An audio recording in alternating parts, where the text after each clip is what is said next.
Hey everyone, welcome to Neighbor Science, the only podcast about political economy and anime. I'm Ryan Salisbury. I'm Chris Nivens on remote. Yeah, I'm Reed calling in from the remote Pacific Northwest Neighbor Science Anime Interpretation Division. Yeah, Reed is our anime correspondent in Cedar Rapids, Iowa. Yeah, I'm a lot better than that shitty anime correspondent you guys had on last time. Oh yeah, that guy was a tool bag. He is kind of a turbo nerd, but we go way back. So. Oh yeah. Oh wow. So today we are talking about two topics. One is political economy, and the other is actually anime. Believe it or not. So the topics we have tonight are Minamata disease and the anime Mushi. And Reed actually came up with a really good way to connect these two in like several ways. So we're going to start with Minamata disease, because if we flipped it around, it would be intensely depressing to end on. So we don't want to do that to you guys. We want to end on a happier note. So yeah, let's get into it. We have a lot on this. So just to give the story, Minamata disease was sort of ecological poisoning caused by heavy metals in the from the 30s to the 60s or 70s. And one thing that Reed pointed out was that it really is a good example of how the germ theory of disease is not really a fully accurate model, because there are lots of diseases that are caused by things other than pathogens. So this is a really good example. Well, not a good example. It's a really powerful example that's bad. One of the first examples. Maybe. Yes. So Minamata disease is a fully industrial disease. It's 100% man-made. I guess other than the biological pathways that cause heavy metal poisoning. We didn't make those, fortunately. So the background is a Japanese corporation called the Chiso Corporation was operating a chemical plant in Minamata City starting in 1908. By World War II, it was the most advanced chemical plant in the country. And because of the lack of other industry in the area, in Minamata, Chiso became the most important corporation in the city, with Minamata even being called Chiso's castle town, which is totally a joke and not a statement on how little social progress has actually been achieved over the last 1,000 years. So it's kind of hard to talk about this because I think a lot of us are really stupid with chemistry and stuff. I know very little about chemistry. I did really badly in every chemistry class I ever took. I don't know about you guys. My lack of chemistry is why I'm single, so that makes sense. Yeah, I've definitely done badly, and yet I persist stubbornly. I had just a really terrible chemistry teacher in high school that followed me. She taught physics the next year, right after I had her for chemistry. I had her for physics the next year. So I hate both of those subjects. Yeah. Well, if it helps, I looked over your notes, and they look pretty solid in terms of the chemistry of Minamata disease, so... Okay, good. You can go on with confidence. Yeah, what did you think about my chemical formulas and the redox equations? Your redox equations are shit, but let's just ignore that. Sorry, organic is not my thing, so... It's not really anyone's thing, to be honest. Nobody knows how it fucking works. Well, Chiso definitely doesn't know how it works, because they managed to poison thousands of people with their chemical processes.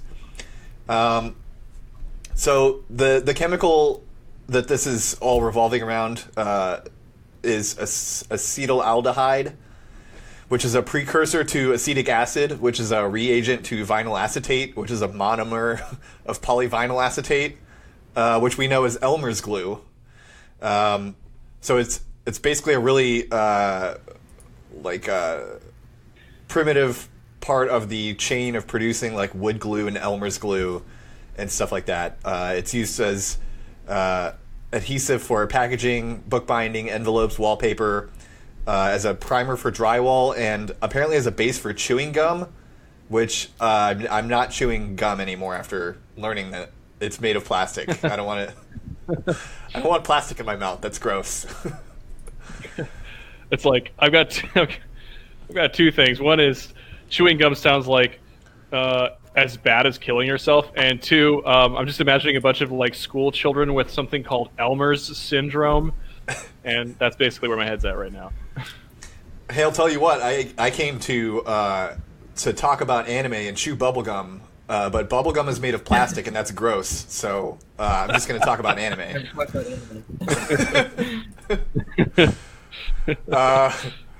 So the reaction used by Chiso to produce acetaldehyde used mercury sulfate with organic methyl mercury being produced as a byproduct. And I think one of you had something about like how organic mercury is like more harmful somehow. Oh yeah, there's a whole. I can get into it at any point really, but basically with mercury, there's a whole sort of like range of toxicity of it, and it mainly depends on how soluble it is in water and how soluble it is in your body, in living tissue. So mercury naturally occurs as cinnabar ore, which is mercury sulfide. Hey, is that what the town in Pokemon is made of? Probably, yeah. It's kind of like a sulfurous, kind of volcanic type of ore. No wonder that gym leader is so crazy. Yeah, yeah. The fucking Pokemon. He burned the Pokemon mansion down not because of Mewtwo or whatever. It's fucking. It's Mad Hatter disease. Mercury poisoning. Exactly. What were you gonna say, Chris? Quick fun fact: there was I forget which Chinese emperor. I think it was in the Song or Ming dynasty, but this guy was obsessed with consuming cinnabar.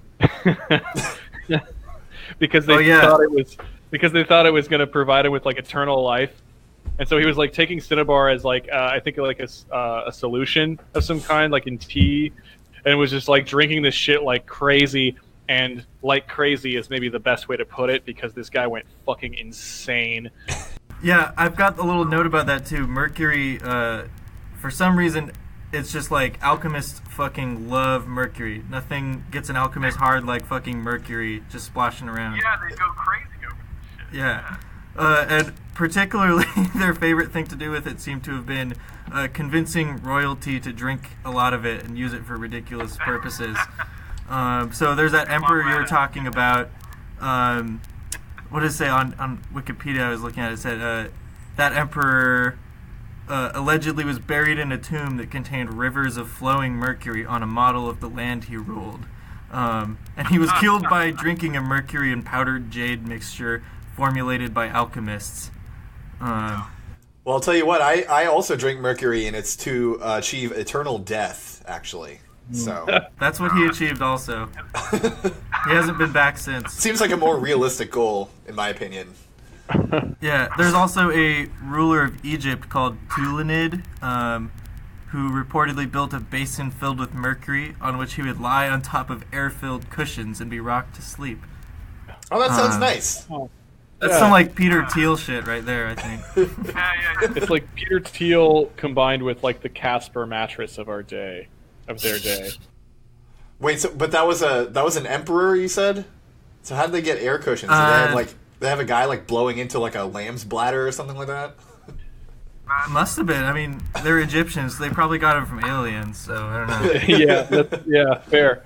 I know that the Assyrians would actually use inflated animal bladders to use as like little like swim wings or whatever you call them. Yeah. Get across rivers and lakes to invade and conquer other lands. So people would be like, "We're fine. We have a river," and the Syrians are like, "Ha ha ha ha." All right, troops, put on your floaties. Right. They just float across, and people be like, "Oh fuck, the Assyrians are actually here." Fuck those guys, though. I mean, that's got to be pretty powerful back when nobody could fucking swim or Right. that. Especially in full armor, you're just covered in fucking goat bladders, and you're like, "I'm gonna actually skin you alive." But first, I'm gonna take these bladders off. Yeah, it sucks that no one learned how to swim until Michael Phelps came around. Right. They're coming to raise the Assyrians are coming to raise your cities and turn your people's bladders into water wings. Exactly. What a terrible future. Speaking of cultures that interacted with ancient aliens, Mercury was also very popular with Central American alchemists who also convinced their rulers to do absurd things with it.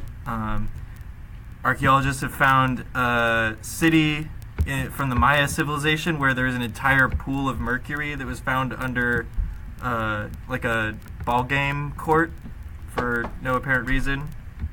Probably, maybe they threw some slaves in there or something. Seems like the kind of thing Just dissolve them in mercury. So they go swimming in mercury, shoot some hoops, go back into the mercury to relax their muscles. That's probably what it was. Mm-hmm. Anyway, back to we got a lot to get through, so let's get back to it. Yeah. Basically, how we were going on that was stuff. Yeah, mercury is not that dangerous when it's in cinnabar, but as soon as it becomes soluble, it becomes more dangerous. And so it can move from the mineral form into a mobilized form, where it's just the metal mercury, and that comes in a couple of different ion states of charge, which have varying degrees of reactivity. It can become gas at near room temperature really easily, so that's one of the worst ways to mercury poison yourself, is inhaling it. Often you could still do that if you break open a fluorescent bulb. They have mercury in there. I've done that a bunch of times, so that probably explains parts of my personality that were previously unexplained. I was gonna say, so where's the party? I mean, if you've worked in a store warehouse, you've definitely broken open a fluorescent bulb before. Oh yeah. Oh, I've been around those. Oh yeah. Plenty times. But the worst form is definitely methyl mercury and other organic forms. Those tend to be the most toxic to living organisms and the most readily kind of taken up into their tissues, and they fuck with you the most. So that's the TLDR there. And another thing with mercury is that it bioaccumulates up the food chain. So oh yeah. That's why tuna has a really high level of mercury, is because tuna is a top predator fish. And so it eats all the other fish that have mercury in them, and the mercury stays in its body. Yep. And, Pretty cool. Yeah. As we'll find out later, mercury is actually, or methyl mercury specifically, is one of the few toxins that, rather than staying out of the placenta, is actually sucked directly into the placenta and out of the mother's body. That's really good. Everyone loves a mercurial placenta. But, yeah. So in April 1956, a young girl was discovered to have as yet unclassified symptoms: trouble walking, talking, and having convulsions. Her sister showed the same symptoms only 2 days later. Doctors went to others' houses nearby and found 8 others with the same symptoms. And just because we talked for so long, this is in the context of Minamata and the Chiso chemical plant. Mm-hmm. So the government of Minamata and medical staff in the area formed the Strange Disease Countermeasures Committee to investigate. Because they didn't understand how the disease was caused, they pointlessly quarantined the victims, which led to stigmatization by still healthy people. So, obviously, since this was caused by heavy metal, it wasn't contagious, so there's no reason to quarantine them. But when you quarantine people, it makes everyone think that they're, diseased, like devil children or something, right? Yeah. Oh, you fucked the devil, and now you have mercury inside you, and devil comes mercury. Didn't you know that? So around this time, investigators also found other strange happenings in the area. reports of dancing cat disease, which is where cats like convulse to death, basically. Oh, never mind, dude. Yeah, I mean, it sounds like a cute name, and then it's not really a cute thing. Poor kitties. I hate this disease. There were also crows just like falling from the sky, which is really cool. Jesus Christ. Seaweed no longer grew in Minamata Bay, and there were just like fish floating around dead on the surface of the water. God damn. So no one noticed these things apparently before this. So there's the dead fish, and there's the falling crows, and this is Minamata. Welcome. Yes. How much for the? Yeah. Have you seen our dancing cats? Right. They get on YouTube. Yeah. They're very passionate cats. Just don't watch them too long. You might see one of them die. That would be dramatic. Yeah. So the doctors brought in Kumamoto University. Kumamoto is the prefecture that Minamata is in. It's basically a state if you don't know anything about Japan at all. So they brought in researchers from the local university, essentially, and they discovered the full set of symptoms of Minamata disease, which is ataxia, which means like involuntary movements, slurred or warbling speech, then severe convulsions, coma, and then death. So they later figured out that the disease was caused by a heavy metal that entered the body through seafood, like the same year. But it wasn't until 1959 that they identified mercury as the cause rather than manganese, which is what they thought previously. So they discovered at the mouth of the wastewater canal from the Chiso chemical plant, a figure of 2 kilograms of mercury per ton of sediment was measured, a level high enough to be economically viable to mine. That's incredible. And the quote that I pulled says, ironically, but I would say disgustingly, Chiso did later set up a subsidiary to reclaim and sell the mercury recovered from the sludge. Fuck. Exactly. That's really gross. That's disgusting. That's the first example of greenwashing in history, maybe? Possibly, yeah. So they did some testing, and the average non-Minamata Japanese person would have had like about 4 parts per million of mercury in their body. The average non-symptomatic Minamata resident had 191 parts per million. And those who were symptomatic had an average of 705 parts per million of mercury. Oh, my God. So because it was mercury and it was, the biggest industry in the area is Chiso Corporation, it was pretty easy to figure out that they were the ones who did it. It's like a Scooby-Doo mystery where the guy doesn't even have a fucking mask. Yeah. He's just like, hi, I'm killing But unfortunately, people. it's really hard to prove that they did it. You have to have, like, legally admissible evidence. Right, like if you, for example, set up a mercury mine on the premises and just decided to find it. I don't know when that happened, but I'm sure they would have kept that a secret as well. Right. It's like, oh, yeah, we're just recovering something, We just call this liquid silver or quicksilver, which is a common name for mercury. So Chiso was never cooperative with this investigation. It kept the production processes that it used a secret from the researchers, who obviously were trying to steal their proprietary processes to set up their own businesses, right? It secretly moved its wastewater output pipe so that it would be harder, like people wouldn't know that they stopped dumping, and they would continue testing the same waterways and like getting like different results. And then it even had its factory hospital director run an experiment feeding cats, like healthy cats, food contaminated by the wastewater. And the cats developed dancing cat disease within 80 days, at which point the corporation ordered the hospital director to stop and buried the results. That seems like a good idea. Yes. So they buried the cat? Bury the results. Rebrand. I don't know if they buried the cats, but they did bury the findings. So to further shield themselves from having to stop giving people horrific diseases, they actually funded research into alternative causes of Minamata disease, which I think they're their prevailing theory was discarded munitions from World War II, which I guess is sort of plausible, but obviously not what happened. And they actually had help in doing this from the Ministry of International Trade and Industry and the Japan Chemical Industry Association. So it was like a literal conspiracy. So once people figured out, like, okay, so this corporation is causing these diseases, and we have to, prove it and seek damages from them. Both the patients that were the victims of the disease and the fishermen of the area that were affected by the ecological problems tried to fight to get some damages. So first I'll cover the fishers.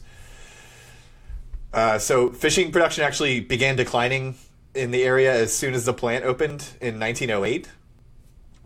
So the fishers had a long established cause in fighting this. So fishers sought compensation from Chiso through their fishing cooperative. I think it was I can't remember the name. I didn't write it down. Anyway, it's a cooperative. In 1926, Chiso agreed through extra-legal negotiation to pay 1,500 yen in sympathy money, which I calculated to be equivalent to 5,600 2018 US dollars. And in this agreement, they had to admit no fault, which is why they called it sympathy money. And they even tried to include a clause in the agreement that the victims would never again seek compensation from Chiso, which is something we'll see a lot. So they, of course, did not stop polluting. And in 1943, they again paid 150,000 yen to the fishing co-op, which is roughly equal to $198,000 in today's dollars. So part of the agreement included an acknowledgement to Chiso's, quote, importance to the prosperity of Minamata and, quote, the need to cooperate so as not to harm its operations. Oh, yeah. Love to cooperate with people who are poisoning me. It's my favorite, honestly. Yeah. I'll just lie back and drink it. Yeah. I guess they are important to the prosperity of hospitals who, have to treat way more patients because everyone is dying. So. Right. Dying people are job creators.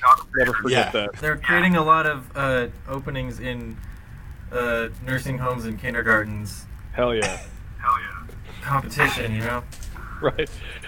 My favorite horseshoe theory is that young people and old people are basically the same. The further young or old they get. That's true.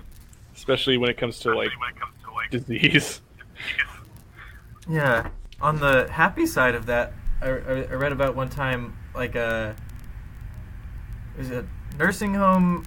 It's sort of like the Pizza Hut and Taco Bell of nursing home, but it's a nursing home and a kindergarten combined in Japan.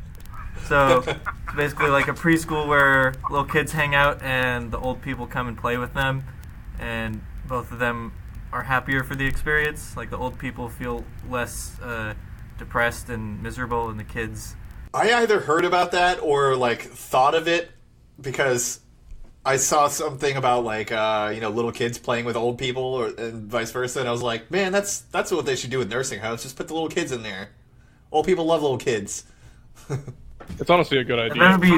Then it'd be twice as fun to work at a nursing home. Yeah. Then you'd be a daycare worker. Get to clean poop from 2 age groups. Yeah. Horseshoe theory. So between 1953 and 1957, fishing production declined by 91%, which was much more rapidly than usual. This was around the time they started using that mercury process. In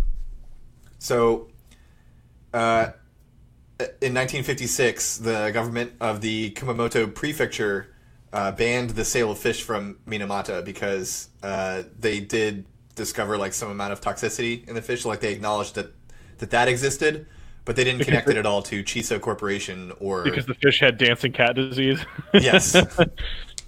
Yeah, Actually, it's technically called dancing fish disease when it's fish. Just a little medical term that I know. Yeah, it's basically like the Little Mermaid down there. If you go and investigate.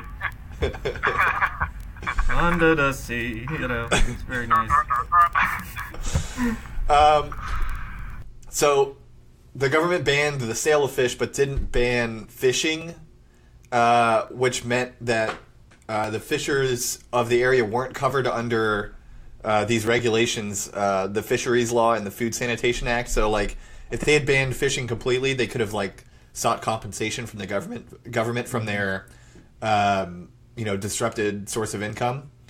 But because they just banned the sale of it, it just meant that the fishers couldn't make a living, and they basically had no choice but to eat the fish that they were catching so that they could not starve to death. Jesus Christ.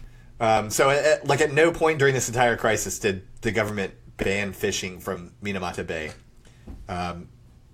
And we'll see consistently throughout this story that it's not just the corporations that are horrifically evil here, it's the government as well. Both of them are just doing the absolute worst possible job. I mean, it's basically just kind of a ongoing theme with Japan where they're the country that gets so repeatedly fucked up by industrial pollution and government cover-ups that they had to invent Godzilla to talk about it in pop culture. Yeah, right. What's an appropriate parable for this level of fuckery? Let's create a gigantic nuclear lizard toppling Tokyo.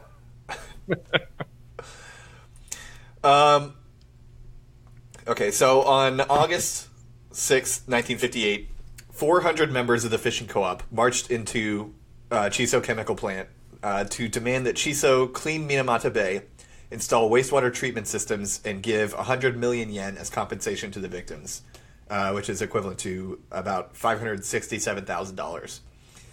The plant counter-offered 500,000 yen, which is the equivalent of $2,800, in what they called emergency sympathy money, and a promise to talk to the Chiso head office in Tokyo. Nice. So just a little promise. Yeah, exactly. So obviously they didn't take that, and the fishers forced their way into the factory again on the 12th of August, 6 days later, and so they basically argued the whole time. Nobody agreed on anything, and then they finally agreed to do an inspection of the fishing conditions in the area. And Chiso management admitted that fishing was impossible in some areas, and then gave a final offer of 13 million yen in sympathy money, which is about $73,000. So the tiny amount was an insult to the fishers, and things got violent. Good. Chiso employees called the police, and the fishers took them hostage until the mayor offered to mediate the conflict, which is pretty cool, I think. Not very kawaii of them. It was kawaii as opposed to kawaii. Yeah, I mean, yeah, that's true. Kawaii, yeah.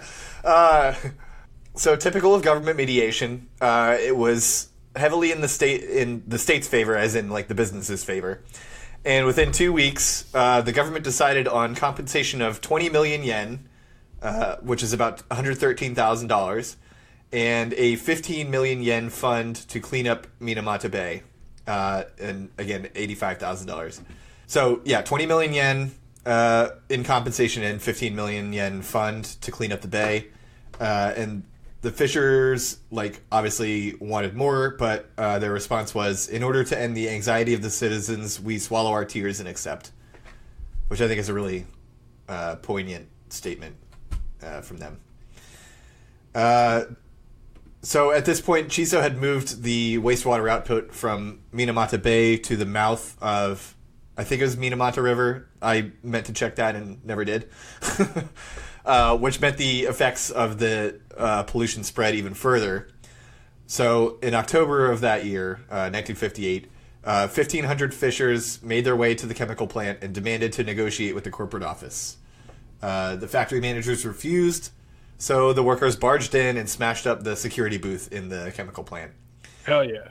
Yeah. Hell yeah. The office told them that they couldn't prove it was Chiso causing Minamoto disease, so essentially they could go suck eggs because they have no power. So with no power against the corporation, they went to the government and got members of the Japanese Diet, which is their equivalent of Parliament or Congress, to promise and to come and investigate Minamoto. So they actually did go to investigate, and when they arrived, they were greeted by a demonstration of 4,000 people who pleaded for their help and really, thought highly of them, thought that they were, there to help them. So emboldened by this, the Fishers kept up pressure on Chiso by marching to the factory again to demand negotiations with the corporate office. So once again, they were refused, and again, their response was smashy. So they basically started a big-ass riot. It's going down.org. I think I saw that on their report back from that smashy. So in this riot, the Fishers definitely won. They had only 30 to 40 injuries, whereas the cops had 64 injuries, and 3 Chiso employees had injuries. And they also injured the chief of police, which good job. So they and also they caused 10 million yen in property damage. Perfect. Owned. Owned. So the riot turned out to be really effective, contrary to what the liberals would have us believe, because it was a really sensational story covered by the national news, which brought Minamoto disease to national attention for the first time. So because of that, another mediation committee was formed, this time by the Kumamoto prefectural government, which was headed by the governor.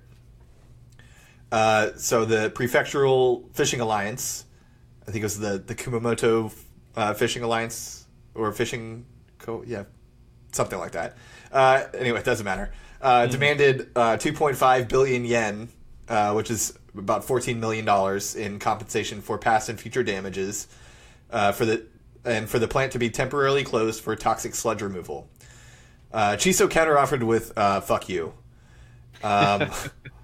But under pressure, the alliance reduced their demands to 980 million yen. And once again, the mediation body from the government came up with another shit offer. 35 million yen minus 10 million yen for the damages caused by the riot, which, like, why do they have to pay the full damages for the riot, but, like, the corporation doesn't have to pay the full damages for killing a bunch of people? Killing people. Yeah. Yeah. So 25 million yen in compensation, the installation of wastewater treatment, and a 65 million yen fund for fishery recovery. The agreement would also prevent the fishers from ever seeking compensation again, even if Chiso were proven to be the cause. So, like that thing I said earlier. However, the Fishing Alliance accepted these terms because I guess they didn't think they were going to get anything better than that. It's basically like signing a no strike clause in your contract or something. Yeah. And another thing about that whole, like, even if they were proven to be the cause thing is, like, they didn't even bother to investigate whether or not Chiso is actually the cause. Like, they could have easily done that. They could have just, like, said, oh, yeah, like, we're government inspectors. We're going to investigate whether you're murdering people or not. So that was the compensation for the fishers. So that did not include any compensation for the actual, like, victims, like the people who actually got poisoned. So, I mean, the fishers, like, lost their livelihood, which is bad for them. But it's not nearly as bad as being poisoned to death, which is what happened to a bunch of other people. So the victims of the disease, who were far less numerous than the fishers, and also ostracized from society for their disease, which is like a normal thing, really. Had little power to demand any compensation. Their only advocate was the Minamoto Disease Patients Families Mutual Aid Society, which is kind of cool. Mutual Aid Society sounds rad. That is pretty cool. Yeah. So in November 1959, members of the Mutual Aid Society tried to petition the prefectural government to no avail. They then tried to petition Chiso, demanding 234 million yen, about $1.3 million in compensation. Chiso gave their standard reply of "prove it, fuck you," and the Mutual Aid Society started a month-long sit-in at the plant. Hell which, yeah. Definitely more liberal than smashing up a bunch of shit, but it's probably pretty effective still. Yeah, it's a bit harder to smash things when you have mercury poisoning, I think. That's true. That's true, yeah. I mean, you could just let your ataxia go wild, I guess, but, I don't know. Is that ableist? I don't know. Just turn a bunch of cats loose on the place and sneak in while everybody's distracted by the dancing.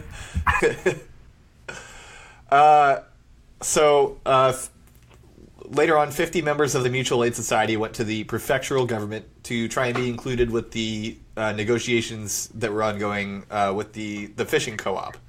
So this was kind of happening like at the same time as all the stuff with the fishers. So in that agreement, they managed to secure some compensation. They got a victim fund that was very strict.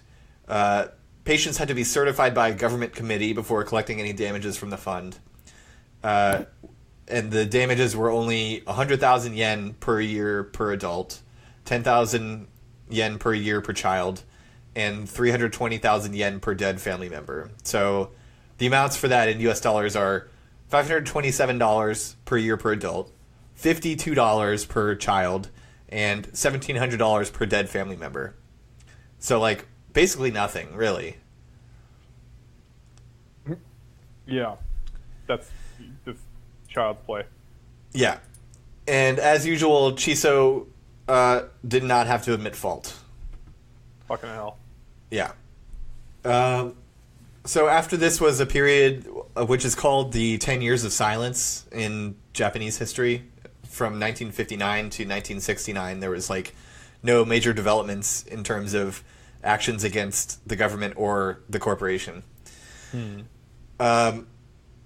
So the wastewater treatment system that they installed in the agreement was actually known by Chiso Corporation to be totally ineffective. They staged a demonstration in the public to prove its efficacy by having the president of Chiso Corporation drink a glass of supposedly treated wastewater, but it was not a glass of treated wastewater. It was just a regular glass of water. So the residents believed their sham and thought things were back to normal. But things continued to be bad. So another thing that happened during the 10 Years of Silence is the prefectural government did mercury testing of residents in 1960, so supposedly 1 year after the mercury pollution stopped. And found that many residents still had neurotoxic levels of mercury in their body. But they and yet did not... none of them were CEOs. Yeah. Somehow. And they did not publish these results or do anything about them. So they just found, people are definitely getting nerve damage from mercury, but whatever. Sure. So local doctors noticed later on that there were abnormally high rates of infant disorders like cerebral palsy. I've never been able to say that. Cerebral palsy. Yeah. So, as I alluded to earlier, it was unknown at the time that, unlike most toxins, methylmercury moves out of the mother's bloodstream and into the placenta. So they had ruled out mercury poisoning, but or not mercury specifically, but like poisoning in general, like toxins as the cause of this. So they didn't figure it out for a while because they thought that it could not have been an environmental toxin like mercury. But then later on, there was another outbreak of something extremely similar to Minamoto disease in Niigata, which was caused by another corporation called Showa Denko, which is another chemical company using another mercury-based process to produce. Well, I didn't see which chemical it was, but probably the same thing. And then two other industrial diseases. One which started in like 1918 called Itai syndrome, which was a form of, I think it was cadmium poisoning. Oh, Jesus. And Yokaichi asthma, which was that was the cadmium poisoning. Yokaichi asthma was caused by the opening of a petrochemical complex, and there was like airborne cadmium that gave people asthma like within a year of it opening. Itai syndrome, I don't really remember when it was, but it started in 1918, but they didn't get any lawsuits going until the 60s.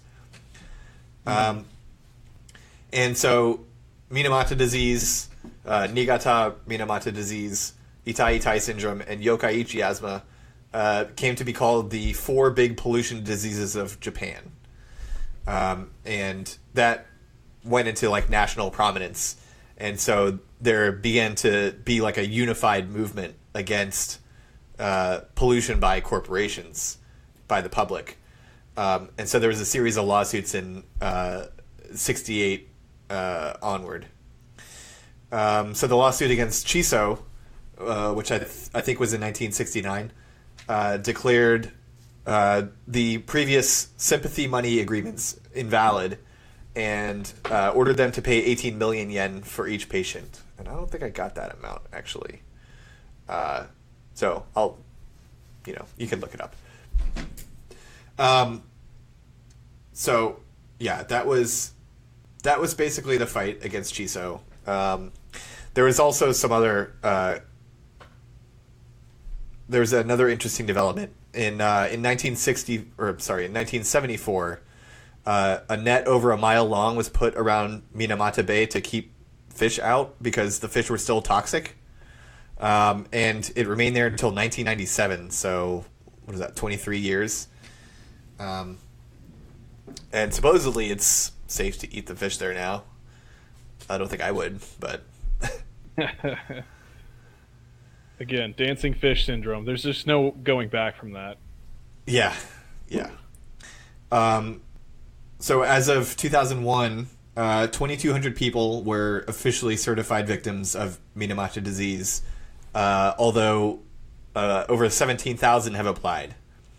And part of the reason for that is because the committee that is supposed to certify the presence of the disease used, rather than like the symptoms that they specifically came up with for Minamoto disease, they used, I can't remember what it's called, but it's basically like there was a British industrial disease that was also caused by mercury, and they used the symptoms for that disease as the criteria to certify people with Minamata, even though it's not necessarily the same exact thing. So probably quite a lot of those 17,000 people actually have the disease, but the government is preventing the corporation from having to pay them any damages for getting it.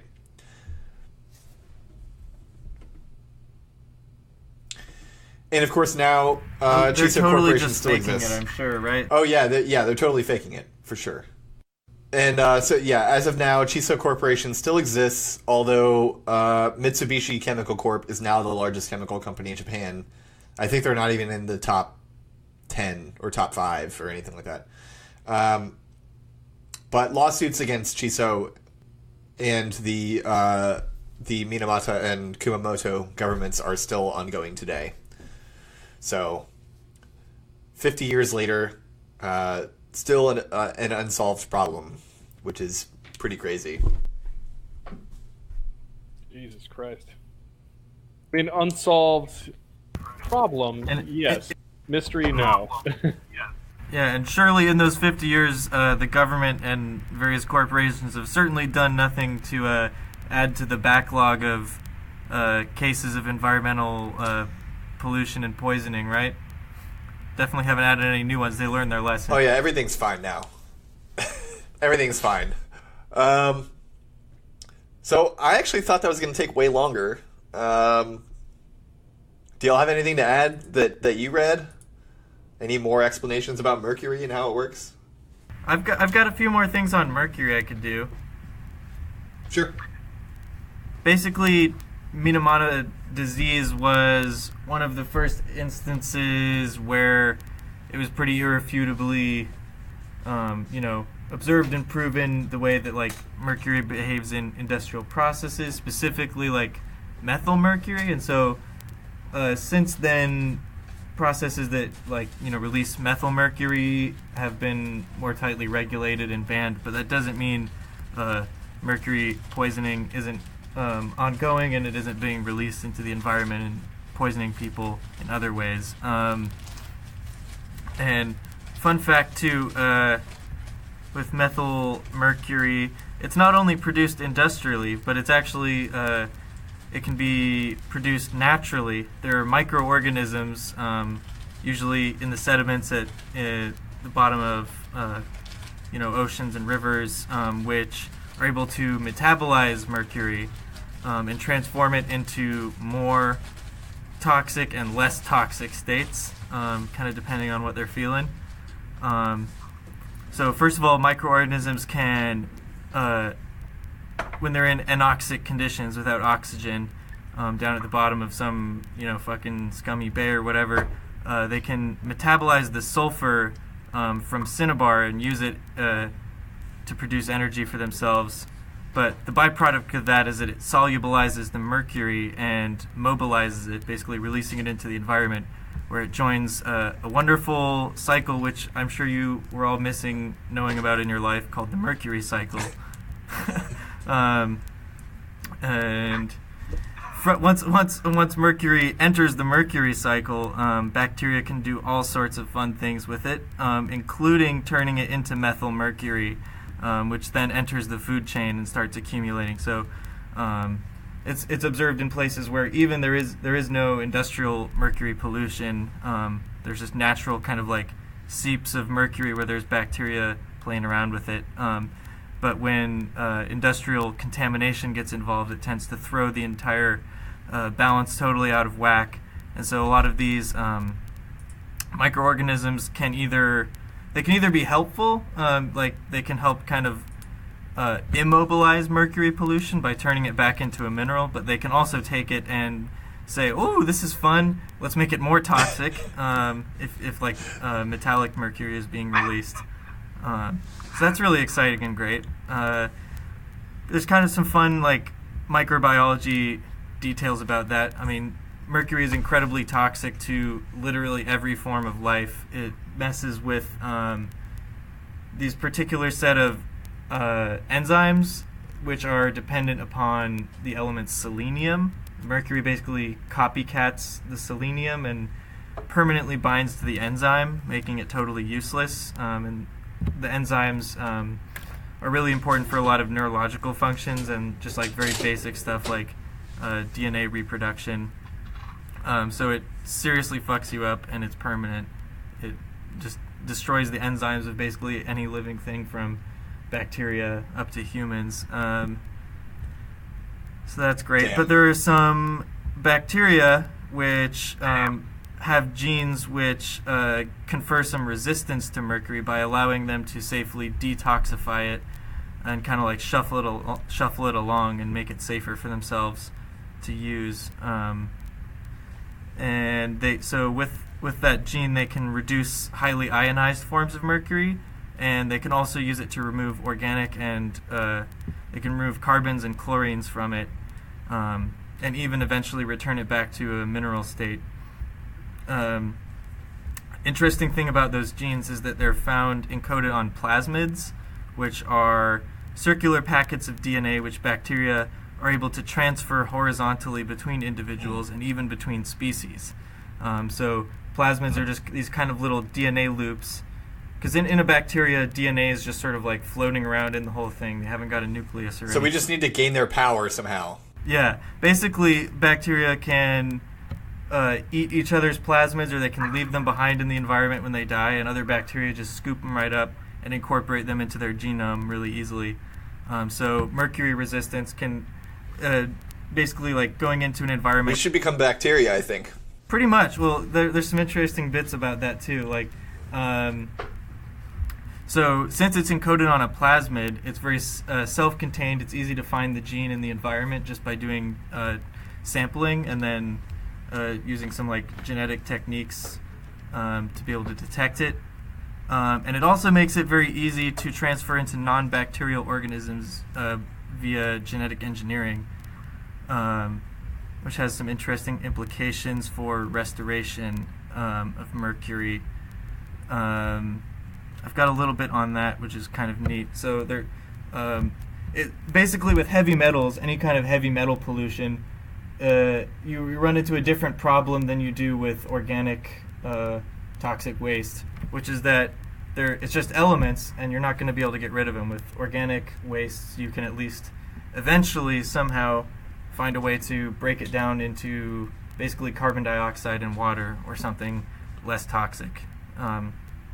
But with metals, you're just stuck with the metal. So the only things you're able to do with it are either immobilize it, make it harder for it to move around by turning it back into a less soluble mineral form, or picking it up and moving it somewhere else, or preventing it from moving around. So, like, remediation techniques for mercury pollution are, it's not easy, but there's a lot of interesting research in terms of bioremediation, using living organisms to deal with it, that actually play on its tendency to If it were me, I would simply take all the mercury and put it in a cave somewhere. Yeah, it doesn't... Nobody's ever tried to... I think... Well, actually, those Aztec guys were doing the mercury cave, weren't they, beneath their ball court? Maybe that's what they're up to. Yeah. But... They're smart. Yeah, very smart. They learned it from aliens.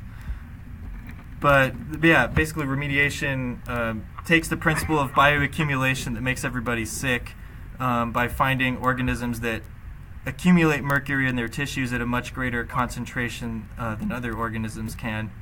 And so they'll plant them on a contaminated site, and they can draw the mercury out from the soil, and then you can harvest the plant or the mushroom or whatever it is and move it somewhere else that you want to concentrate the mercury.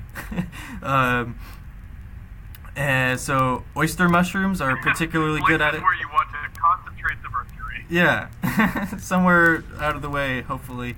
Sorry, we put a delay there. But... Yeah, the delay's annoying, but yeah, oyster mushrooms are sort of the classic mercury accumulating fungi. Really? Which is a bit inconvenient because they're very tasty and people like to eat them.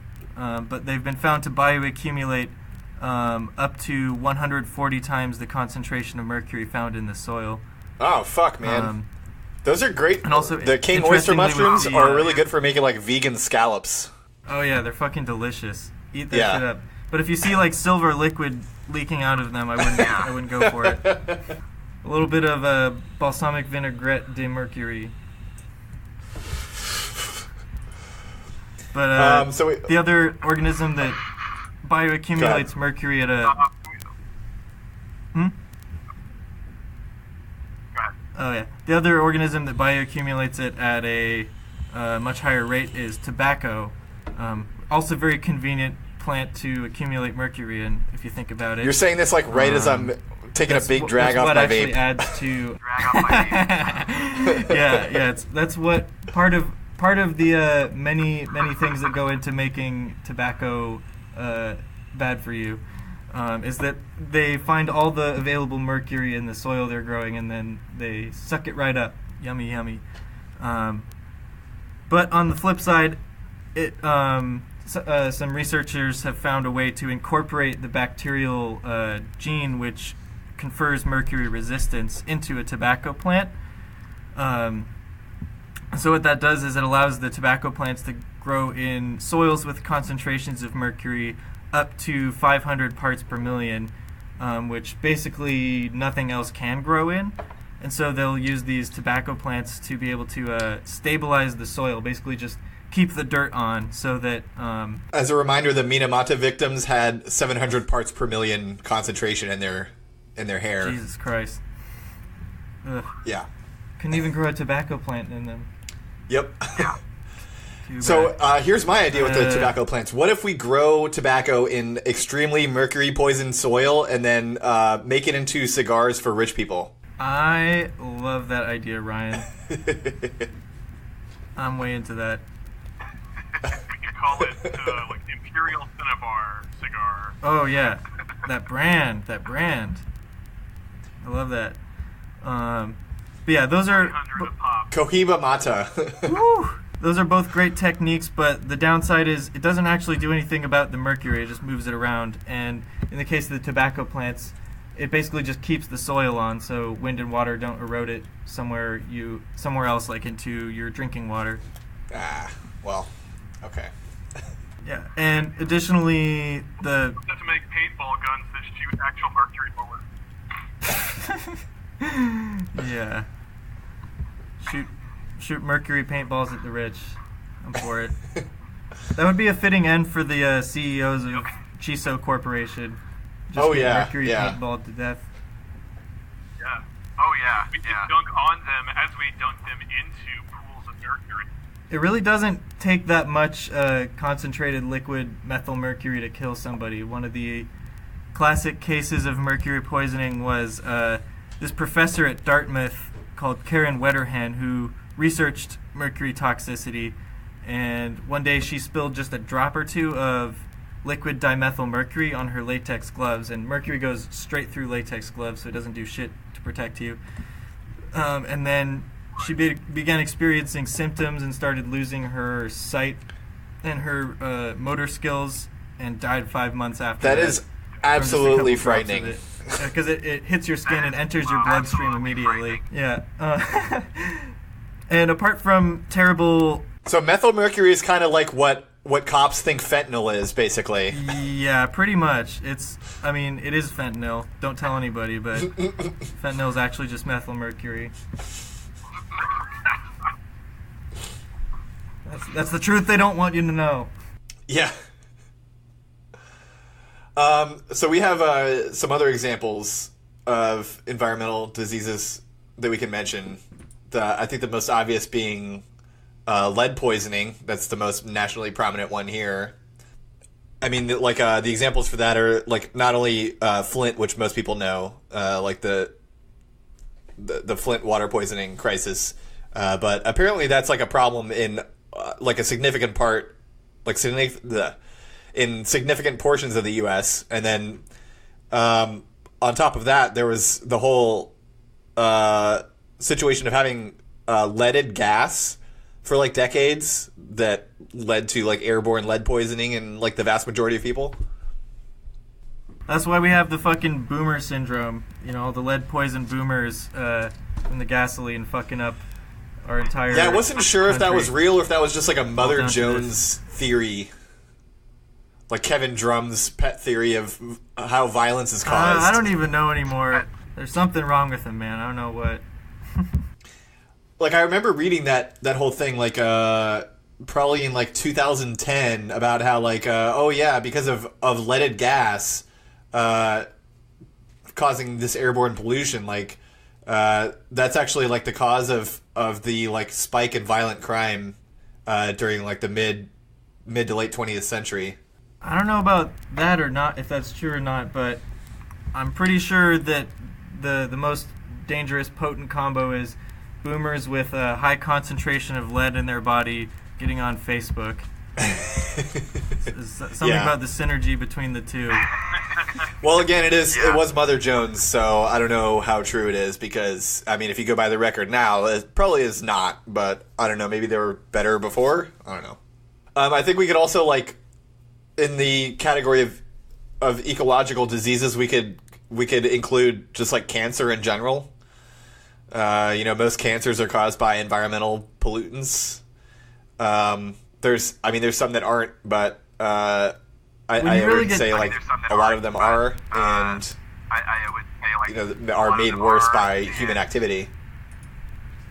Are made worse by human activity. Yep. When you really get down to it, the vast majority of all preventable deaths on the planet come down to humans getting exposed to bad air, bad water, bad soil, bad food, and unhealthy lifestyles, which elevate levels of stress and anxiety. And that's like the primary causes of all like major diseases that always hit the like top killers list. Things like heart disease, lung disease, depression and anxiety, stress-related physiological, psychological disorders. Diabetes. And even some people suspect, like allergies and autoimmune diseases. Yeah. You mentioned that point earlier when we started talking. The shift, right, in theories of disease. Yeah, the germ theory. Yeah. Yeah, the germ theory. Yeah. Yeah. I mean, diseases are still caused by germs, but since like the 20th century happened and basically industry fucked over the entire planet 10 times as hard as it had before ever in history, we started to discover that actually a lot of diseases have more complex causes that are primarily ecological. It has to do with chemicals and reactions that we're kind of promoting out of the environment. I was thinking about this. Like even diseases that are caused by germs are still ecological because like those germs are omnipresent. It's just that at a certain point they get above a concentration, necessary to actually like affect the body. And a lot of times, like in the case of another example that we have, the Black Plague, it was like the reason it was so deadly is because of urbanization and poor sanitation, which like they were both concentrating the population of like the disease's food essentially, and not having enough like repellent for the disease. Yep. And I don't know, a little bit of hint, spoiler, but that's kind of the theory of disease that like the protagonist of Mushi is working with. Is he's like solving cases across rural pre-industrial Japan.